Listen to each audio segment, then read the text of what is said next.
Well, so we've installed the system. It's working great.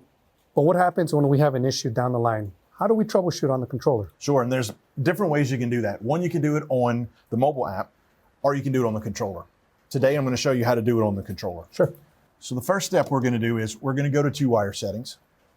We're going to press and hold the two arrows, and it's going to ask us to press plus to ping the decoders. Got it. Pinging decoders is sending a signal down the line to each decoder to gather that information to see if it matches what we already have in the controller. Sure. So we're going to press the plus button, and it's going to start pinging the decoders. Okay. So while it's pinging the decoders, each one of the lights on the decoder is going to flash with a blue light.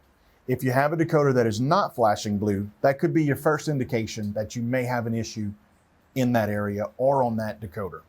Once it finishes pinging the decoders, then we're going to go into a different mode, and we're going to view the voltage, and then we're going to view the milliamps. Cool. So as you can see, it says found master valve and zones 1 through 13, Perfect. which we know is what we have. It also says not found, and there are none listed. If it showed not found 5 through 10, then we know that our problem or our error may be in that area.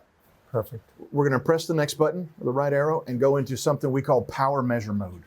When it goes into power measure mode, it is going to energize a 2WIRE path, and each one of the decoders' blue light is going to be a solid blue. At this point, you can walk down the path and you can observe each decoder with their blue light. If a blue light is not on, that should tell you that most probably that decoder is your problem.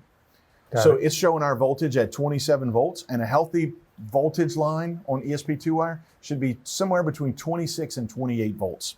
Okay. So after we've done that, and we're understanding we still have an issue somewhere, we're going to press this arrow again.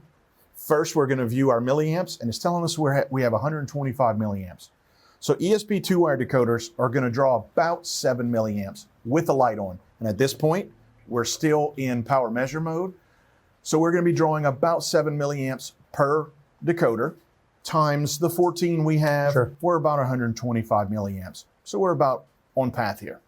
So next we're going to press it, and we're going to actually go into short finding mode. Sure. Once we go into short finding mode, this is when we're going to take our standard milliamp clamp meter, and we're going to go along the 2WIRE path everywhere there's a decoder, and we're going to clamp onto a single wire of that 2WIRE path to read our milliamps. At this point, the lights are off, and our milliamp draw should be approximately 0.7 milliamps per decoder. Great.